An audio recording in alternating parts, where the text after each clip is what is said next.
Doctor Zakir Naik صاحب تشریف لائے ہوئے پاکستان کل انہیں واپس ٹور جانا، دعا کرو خیر خیر نہ ٹور جان، اچھی کہو آپ وہ فرماندے نا با ہتھاں لی بات چھوڑ دیو، کوئی ہتھے بننے کوئی ہتھے بننے، ہتھے بھی حدیث ہے ہتھے بھی حدیث ہے، اجے تو رات رانا جیڑی ہتھو دی حدیث سن وکھائی جا، اجے تو رات تواڈی راندی ہے نا جیڑی تھلے دی حدیث ہے ناف تو تھلے سن وکھائی جا نا، جیڑا کام بندے تو ہوئے وہی بندہ کرے، اس کام میں بندہ نہ پوے جیڑا بندے دے واسطہ کام نہ ہو، انہیں جیسے کروڑوں ہوں امام احمد بن حنبل کی جوتے کے برابر بھی نہیں، احتیاط مان لو احتیاط مان لو، بتوں اتحادی دسنا ہے سان تو سمجھانا ہے بہت کے تے بننے کہ اسا امین آکھنی ہے یا نہیں آکھنی، اسا انگلی اشارہ کرنا ہے یا نہیں کرنا، رفع دین دیاں 450 حدیث ہے تو آنا کر لو تاں بھی ٹھیک ہے نہ کرو تاں بھی ٹھیک ہے، افضل تے غیر افضل تے رولا ہے تے اولا تے غیر اولا تے رولا ہے، کوئی کرتا ہے کوئی نہیں کرتا، کوئی رفع دین کرتا ہے، ایسان مسئلے پہلے کوئی نہ پتا، ناراض نہیں ہو رہا ہو جاؤ تو کی کر لو گا، میں نے پتا جی میرے سوا کسے نہیں بولنا، کام میں ہی روز ہے ہاتھ ایتے بان لو دیتے بان، اور گل کوئی نہیں آتی، ناراض نہیں ہو رہا ہو ناراض جو ہونا ہے۔ الحمدللہ رب العالمین والصلاة والسلام علی سید الانبیاء والمرسلین، اما بعد فاعوذ باللہ من الشیطان الرجیم، بسم اللہ الرحمن الرحیم۔ پاکستان میں ڈاکٹر ذاکر نائک کی آمد ہوئی تو غیر مقلدین وہابی علماء نے اہلاً و سہلاً مرحبا کہتے ہوئے ڈاکٹر ذاکر نائک کا استقبال کیا۔ ڈاکٹر ذاکر نائک آ رہے ہیں انشاءاللہ،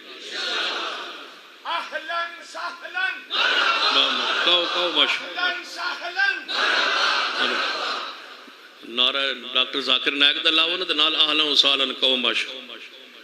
ڈاکٹر ذاکر نائک صاحب، ڈاکٹر ذاکر نائک صاحب، اہلاً سہلاً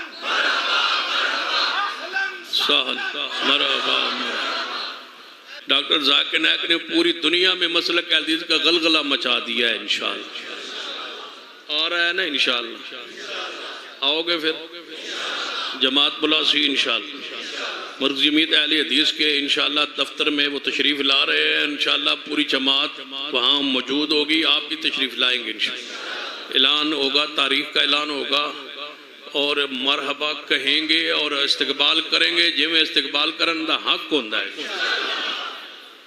ٹھیک ہے۔ اور چونکہ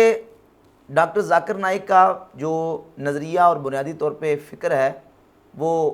وہابیت کے ساتھ ملتی ہے اور وہابیوں کا جو عقیدہ ہے اسی عقیدے پر ڈاکٹر ذاکر نائک کا عقیدہ بھی ہے، تو وہابی علماء نے ڈاکٹر ذاکر نائک کو ویلکم کیا، اہلاً سہلاً مرحبا کہا اور یہ تصور کیا کہ ڈاکٹر ذاکر نائک کے آنے پر وہابیوں کو فائدہ ہوگا۔ اگر دیکھا جائے تو وہابیزم کو فائدہ تو ہوا لیکن اس کے ساتھ ساتھ ایک نوعیت کا نقصان بھی ہوا، وہ یہ کہ جو بعض فروعی مسائل ہیں جن میں وہابی غیر مقلدین علماء عوام کو الجھا کے یہ تاثر اور تصور پیش کرنے کی کوشش کرتے ہیں کہ اہل سنت و جماعت احناف یہ حدیث کے خلاف کرتے ہیں اور ہم بالکل سنت اور حدیث کے مطابق عمل کرتے ہیں، ان مسائل میں ڈاکٹر ذاکر نائک نے اپنا جو موقف دیا ہے وہ ایک اعتدال والا موقف پیش کیا اور یہ کہا کہ مثال کے طور پہ نماز میں ہاتھ باندھنے کا مسئلہ ہے تو اس میں یہ کہا کہ نماز میں ہاتھ باندھنے کے حوالے سے دونوں طرح کے موقف ہیں، ناف سے اوپر ہاتھ باندھ لیں ناف سے نیچے ہاتھ باندھ لیں، دونوں طرح کے موقف موجود ہیں، حدیث موجود ہے۔ رفع الیدین کے حوالے سے بھی یہی ڈاکٹر ذاکر نائک نے بیان دیا۔ وہی وہابی علماء جو ذاکر نائک کو ویلکم کر رہے تھے اور انہوں نے ڈاکٹر ذاکر نائک کو اہلاً و سہلاً مرحبا کہا، ان کو یہ بات ہضم نہ ہو سکی اور انہوں نے اس پر جو ہے وہ احتجاج کرنا شروع کر دیا کہ یہ ڈاکٹر ذاکر نائک نے کیا کہہ دیا، یہ کیوں کہا، ڈاکٹر ذاکر نائک تو امام احمد ابن حنبل کی جوتی کے برابر نہیں ہے، اس طرح کے بیان ذاکر نائک کے خلاف دینے شروع کر دیے۔ حاجی تے رات تہاڈی راندی ہے نا جڑی تھلے دی حدیث ہے ناف تو تھلے سن وکھائی جا نا جڑا کام بندے دا ہوئے وہی بندہ کرے اس کام میں بندہ نہ پوے جڑا بندے دے واسطہ کام نہ ہو انہیں جیسے کروڑوں ہوں امام احمد بن حنبل کی جوتے کے برابر بھی نہیں۔ جبکہ حقیقت یہ ہے کہ یہ جو مسائل ہیں رفع الیدین کا مسئلہ ہو، فاتحہ خلف الامام کا مسئلہ ہو، آمین کا مسئلہ ہو اور وضع الیدین کا مسئلہ، نماز میں ہاتھوں کو باندھنے کا مسئلہ، یہ واقعتاً ایک فروعی اختلافی اور اجتہادی مسئلہ ہے۔ اس میں ہم احناف امام اعظم ابو حنیفہ رحمۃ اللہ تعالی علیہ کے منہج اور آپ کے موقف کے مطابق بحمد اللہ تعالیٰ ادلہ کو جمع کرنے کے بعد تطبیق بین الروایات کے بعد جو نتیجہ نکلتا ہے اس پر عمل کرتے ہیں۔ وضع الیدین یعنی ہاتھوں کے رکھنے کا مسئلہ، اس پر بھی متعدد قسم کی روایات آتی ہیں۔ ان روایات سے جو موقف ثابت ہوتا ہے وہی امام اعظم ابو حنیفہ رحمۃ اللہ کا موقف ہے۔ اور نماز میں اپنے ہاتھوں کو ناف کے نیچے باندھنا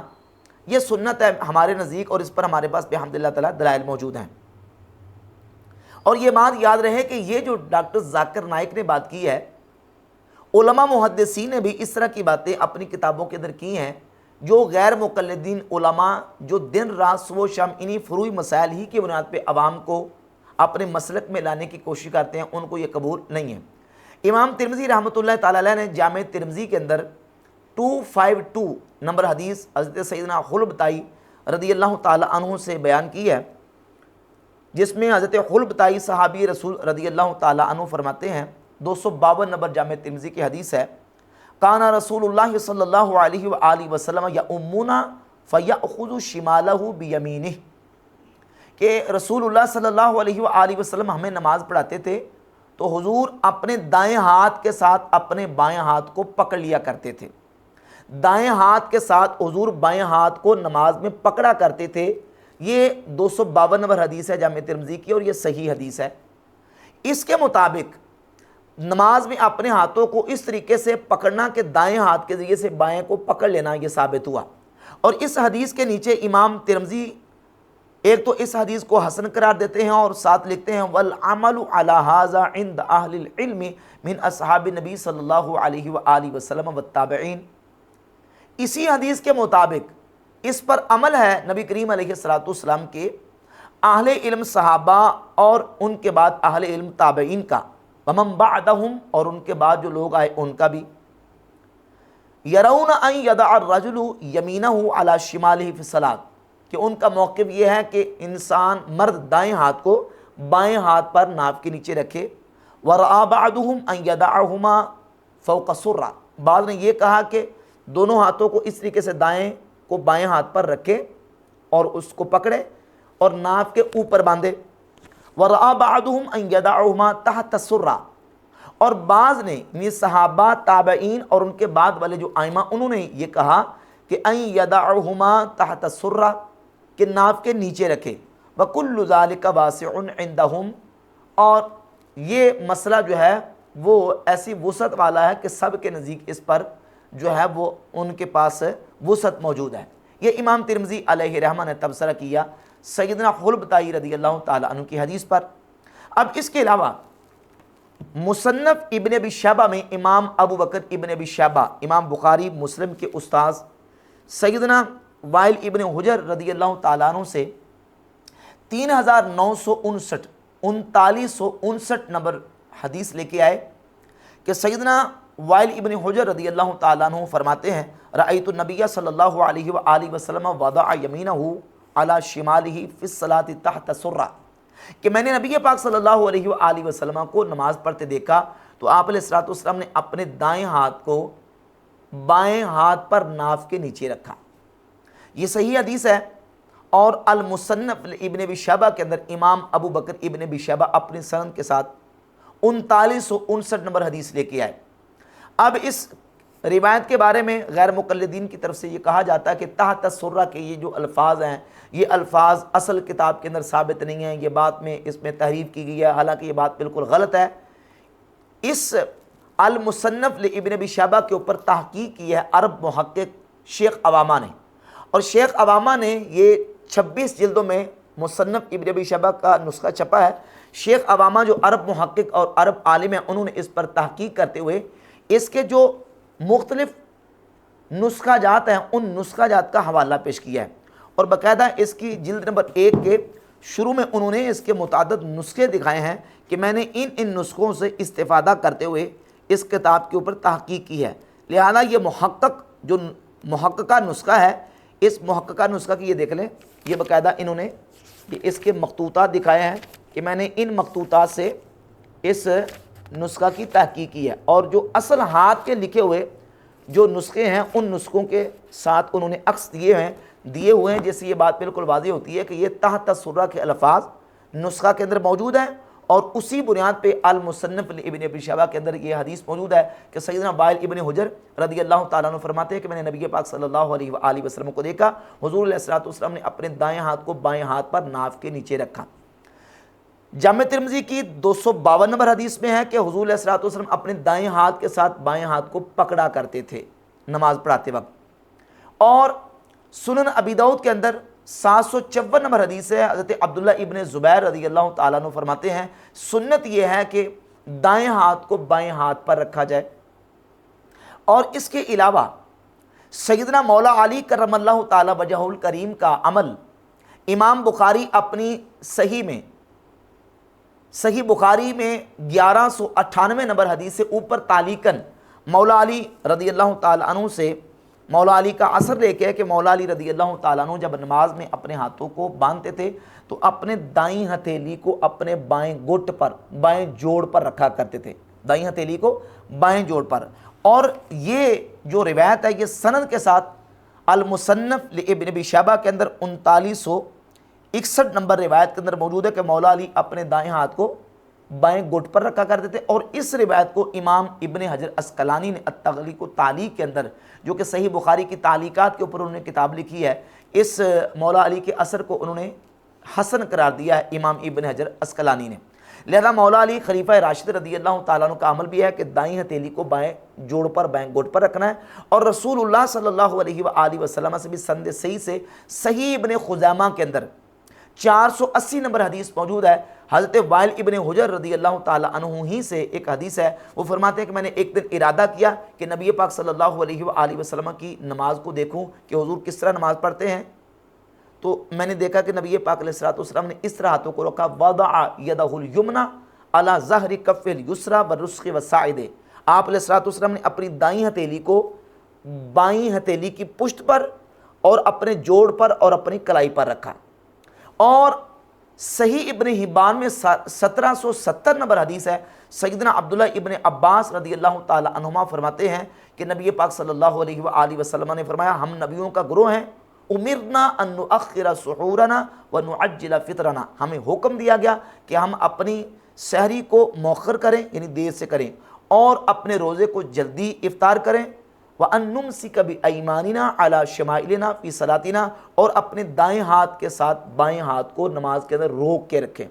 دائیں ہاتھ کو بائیں ہاتھ پر رکھنا، دائیں ہاتھ کے ساتھ بائیں ہاتھ کو پکڑنا، دائیں ہاتھ کے ذریعے سے بائیں کو روکنا، وَضَعَ يَدَعُ أَمْسَكَ يُمْسِكُ اور آخذ يَأْخُذُ، 3 طرح کے کلمات حدیث پاک میں آئے ہیں۔ اب ان تینوں کلمات کو اگر سامنے رکھا جائے اور مولا علی رضی اللہ تعالیٰ عنہ کے اثر کو سامنے رکھا جائے، صحیح ابن خزیمہ کی 480 نمبر حدیث کو رکھا جائے، اور جامع ترمذی کی 252 نمبر حدیث اور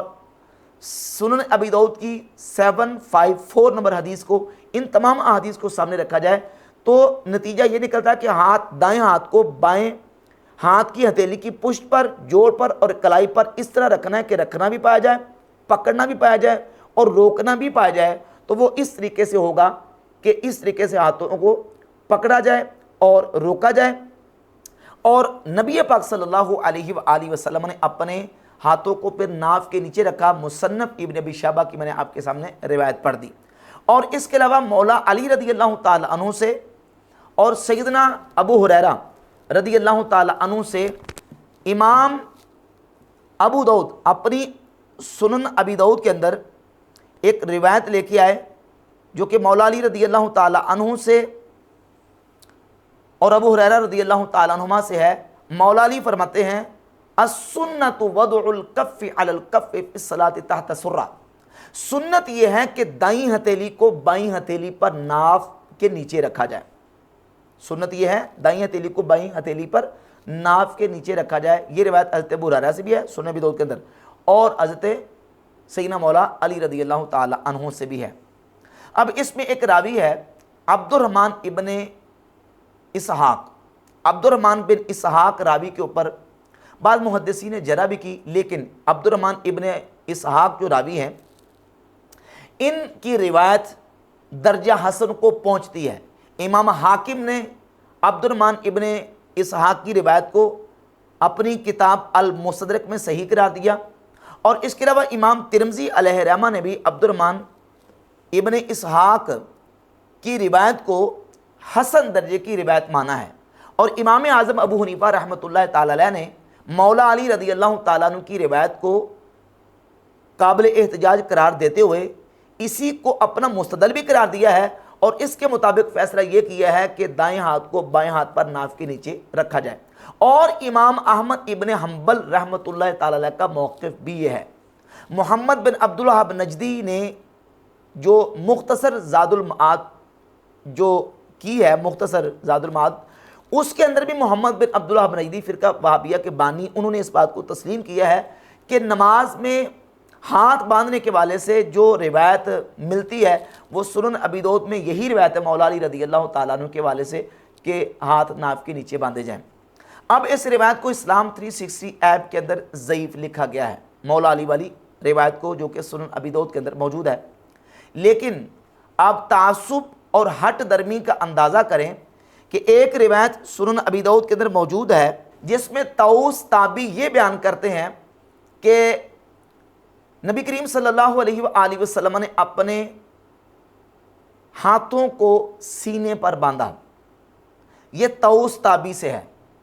اس کا مطلب یہ ہے کہ طاؤس تابعی وہ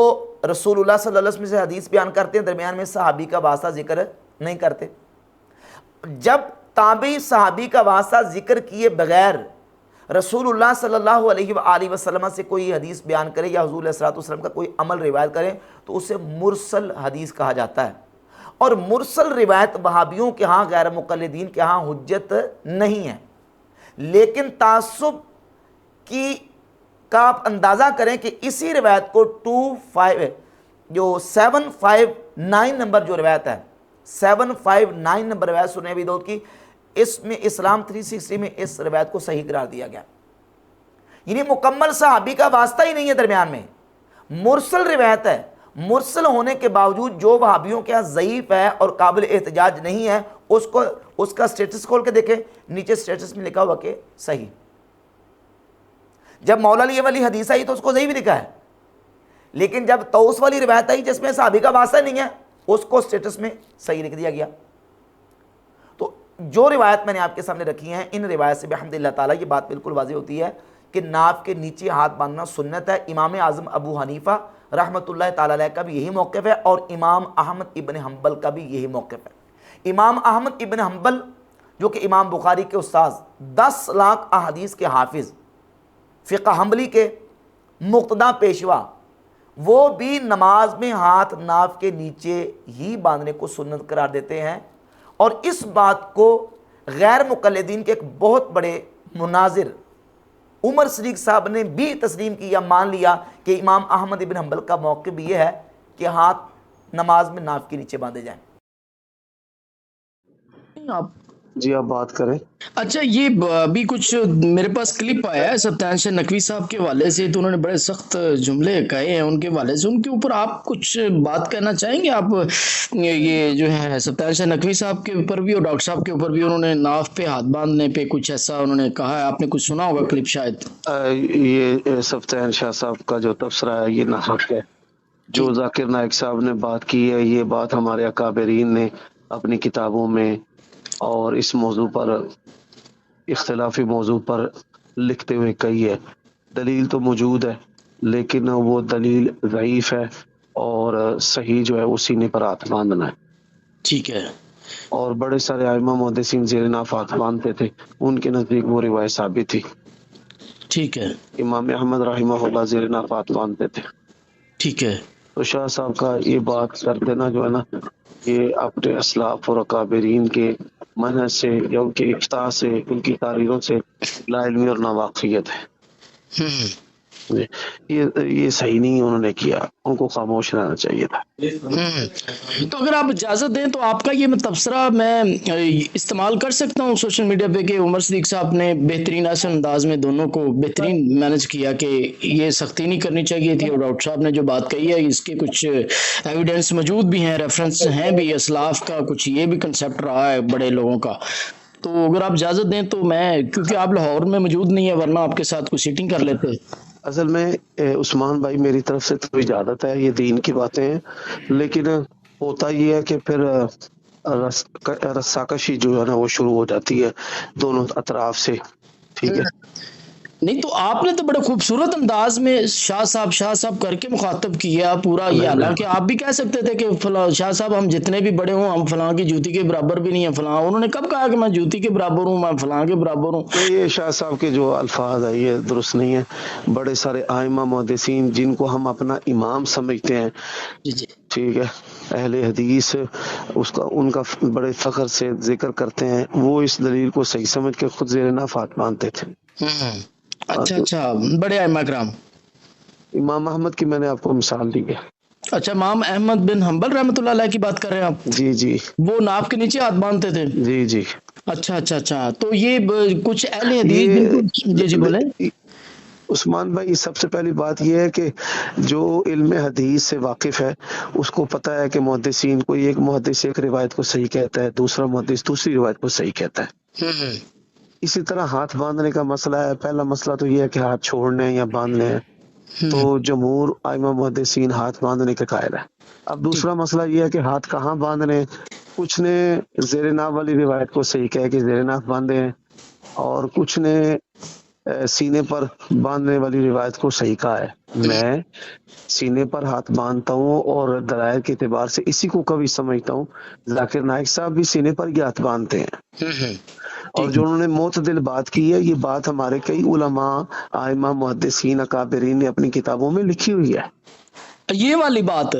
جی انہوں نے یعنی کہ اس بات کی تائید کی ہوئی ہے؟ ہاں کی ہوئی ہے، بس یہ شاہ صاحب سے نا وہ میں یہ سمجھتا ہوں کہ ان سے یہ الفاظ جو ہے نا وہ شدت سے نکل گئے، ایسا ہونا نہیں چاہیے تھا۔ ٹھیک ہو گیا، بہترین ہو گیا، بہت شکریہ عمر صدیق صاحب۔ اب اتنا سا وہ کلپ صرف میں اسے استعمال کر لوں گا، میں آپ کا بڑا مشکور ہوں گا، آپ اگر اجازت عنایت کریں تو اس میں بس اسے پورا چڑھائیے گا جی تاکہ اس میں یہ پہلو بھی آ جائے کہ بھائی ہم شاہ صاحب سے کوئی ٹکراؤ نہیں چاہتے۔ جی بالکل، یہ الفاظ جو میں آپ سے اجازت بھی طلب کر رہا ہوں یہ بھی میں لگا دوں گا کہ عمر صدیق صاحب کا کیا پراپرلی کمپلیٹلی موقف کیا، کوئی بات ڈکی چھپی نہیں ہے۔ اور ابھی ایک پوسٹ بھی شائع کی ہے جس میں یہ کہا ہے کہ جو خیر القرون کے لوگ ہیں ان سے نماز میں ناف کے نیچے ہاتھ باندھنا ثابت نہیں ہے، خیر القرون کے لوگوں سے۔ اور ایک عرب محقق عالم ہے، انہوں نے اس بات کو برملا دو ٹوک واضح الفاظ میں کہا کہ اسلاف سینے پر ہاتھ باندھنے کو مکروہ قرار دیتے تھے، کیونکہ سینے پر ہاتھ باندھنا یہ عبادت کے اندر یہودیوں سے مشابہت ہوتی ہے۔ وأما وضع اليدين على الصدر فمكروه لا شك فيه، والدليل على كراهته أن الحديث الذي ورد أن النبي صلى الله عليه وسلم كان يضع يمناه على يسراه على صدره أنكره الأئمة كأحمد وغيره، وعلى فرض تسليم صحة الحديث وقبوله فنقول إن المراد بالصدر هنا ما قابل الظهر، وليس المراد بالصدر ما قابل البطن، فيكون المراد بالصدر أي ما دون الصدر. ولذلك وردت عن السلف كراهية وضع اليدين على الصدر، قالوا لأن الذي يصلي وقد وضع يديه على صدره هي صلاة اليهود،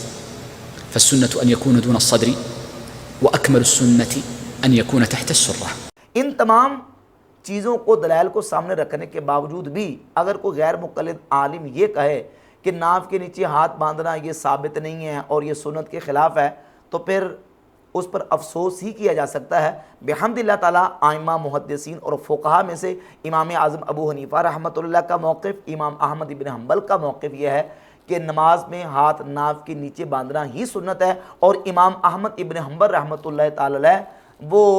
جو سینے پر ہاتھ باندھنے والی روایات ہیں ان کو منکر قرار دیتے تھے اور صحیح یہی موقف رکھتے تھے کہ ناف کے نیچے ہاتھ باندھنا سنت ہے۔